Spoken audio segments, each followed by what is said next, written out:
How to delete or void a debit memo. From the vendor module, click on the debit memo.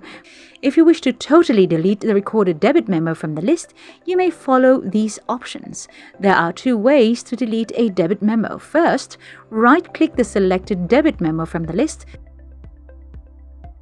then select Delete. Another option is to open the debit memo, and on the upper right corner of the debit memo window, select Delete.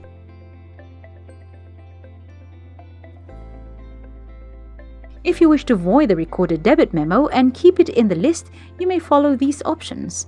Same with Delete, there are two ways to void a debit memo. First, right-click the selected debit memo from the list, then select Void.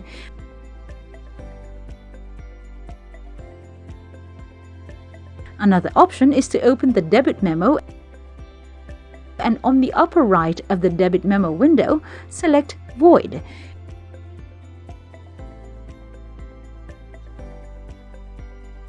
You have successfully deleted or voided your debit memo.